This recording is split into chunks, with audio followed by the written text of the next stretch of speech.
नमस्कार सर। नमस्कार भैया। स्वागत आपका आपके खुद के YouTube चैनल बीइंग टीचर पर। Thank you. सर, देश में एक मुद्दा और तूल पकड़ रहा है जो कि जातिगत जनगणना है, जिसकी स्वीकारता अभी केंद्र सरकार ने हाल ही में कुछ दिन पहले दी है। क्या कहना चाहेंगे सर इस मुद्दे पर? सर, आपने आज बहुत ही ऐसा प्रश्न मेरे सामने उठाया है जिसके विषय में शायद मैं भी सोच रहा था कि लोगों को जानकारी होनी जरूर चाहिए।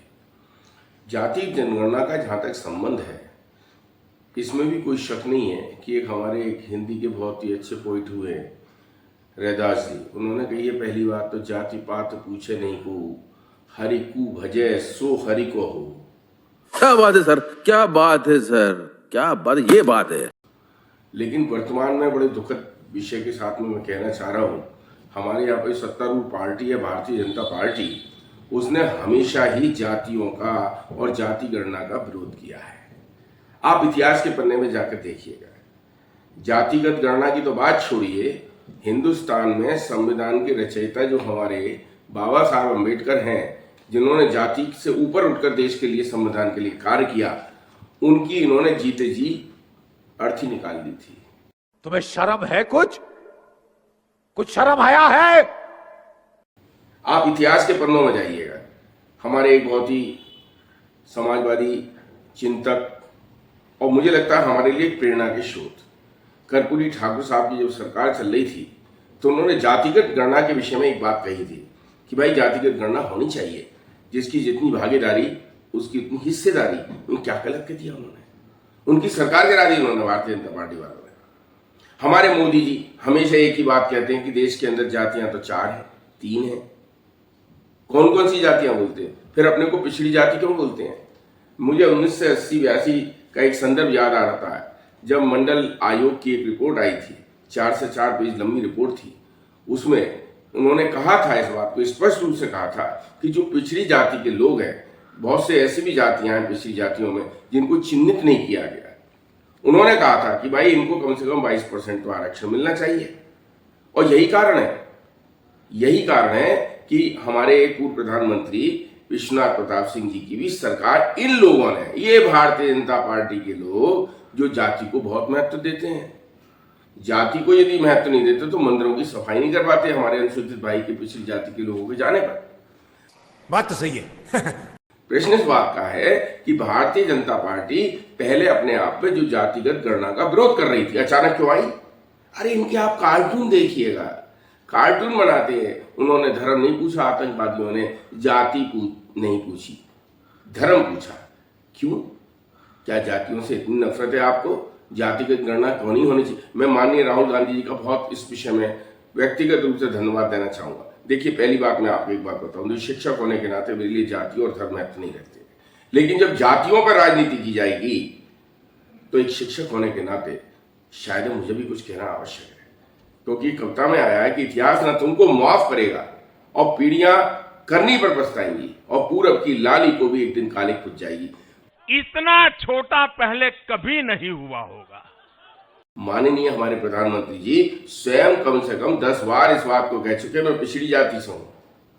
ये क्या होती है भाई? पिछड़ा हुआ समाज हमारे देश के अंदर यदि अपने अधिकारों के लिए, अपने संवैधानिक अधिकारों के लिए डिमांड कर रहा है तो क्या गलत कर रहा है? राहुल गांधी जी ने ये बात संसद के अंदर भी कही थी। और मैं ये सब गालियां खुशी से खाऊंगा।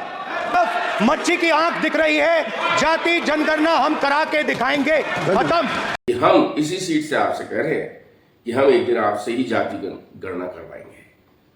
मोदी जी दरअसल क्या है कि घमंड के, अभिमान के, प्रधानमंत्री होने के नाते, 8,000 करोड़ के जहाज में चलने के नाते, 10-15 लाख के सूट पहनने के नाते उनकी तो अब इस समय कोई जाति नहीं है, अमीर जाति में आती है। जो आदमी 16 लाख करोड़ रुपए का अपने मित्रों का कर्ज माफ करता है, उसे जातियों से क्या मतलब है? अरे बाप रे, ये तो धोती खोल रहा है।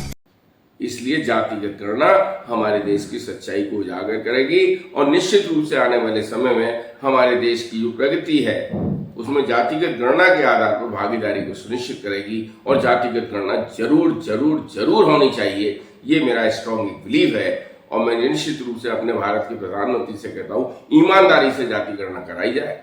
सर मेरा एक सवाल इसके बीच है। जी भारतीय जनता पार्टी की जो मदर ऑर्गेनाइजेशन है आरएसएस, उसने भी इस जातिगत जनगणना का पहले तो विरोध किया था और अब मुझे नहीं सर लगता, मैं आपसे क्षमा प्रार्थी हूँ। मुझे नहीं लगता अंग्रेजों के गुलाम, अंग्रेजों के सिपाही जो अपने आप में मुस्लिम लीग के साथ में सत्ता चला रहे थे, ऐसे लोगों के विषय में सर मैं कुछ नहीं कहूंगा। गजब बेइज्जती है। जिन्होंने अपने आप में जीते जी हमारे बाबा साहब की अर्थी निकाल दी, जिन्होंने अपने 50 साल के अपने कैरियर में आरएसएस के मुख्यालय नागपुर में कभी झंडा नहीं फहराया, ये सो कॉल्ड देशभक्त जो आजकल हमारे तिरंगे का अपमान करते हुए तिरंगे की नाम की यात्राएं निकाल रहे हैं, जिन्होंने 50 साल अपने संघ के कार्यालय पर कभी तिरंगा नहीं फहराया, सर मैं इन विषयों में नहीं कहना चाहता। ये सब क्या देखना पड़ रहा है? अच्छा है मैं अंधा हूं।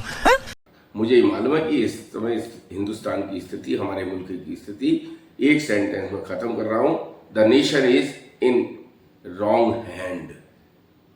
बात तो सही है। एक गलत और एक झूठे सरकारी तंत्र को बनाने वाली इस सरकार को मैं जितनी उसकी भर्त्सना कर सकता हूं, और मुझे तो कभी कभी बड़ा अफसोस होता है ये पूछते हुए कि वो कौन से बदकिस्मत शिक्षक थे जिन्होंने मोदी जी को पढ़ाया था और ये पाठ पढ़ाया था कि जिंदगी भर झूठ बोलते रहना। हिंदुस्तान ने विश्व के रिकॉर्ड में आ जाएगा कि ऐसा प्रधानमंत्री जिसने झूठ बोलने का विश्व रिकॉर्ड बना दिया। इतना छोटा पहले कभी नहीं हुआ होगा। And I challenge personally anyone from BJP or RSS or from Bajrang Dal or Vishnudev person, so-called Vishnudev person, come to me. I will make you clear it. कि you are the inventor of liars.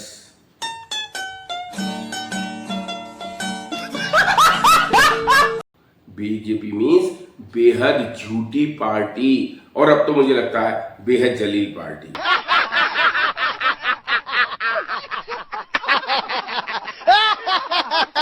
Thank you very much giving your precious time.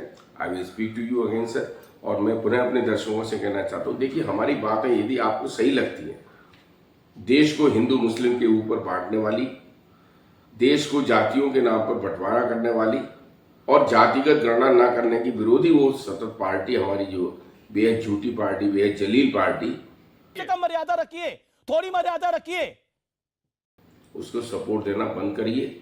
इस गोदी media को, विशेष रूप से 5-6 आदमी जो है आपके एंकर, अर्नब से लेकर आपकी चित्रा त्रिपाठी तक, सबको आप अवॉइड करिए। देश के विकास के लिए सोचिए। हमारी गलती हो रही हो हमको बहुत जरूर बताइए। हमारे को लाइक करिएगा, हमारे चैनल को सब्सक्राइब करिएगा।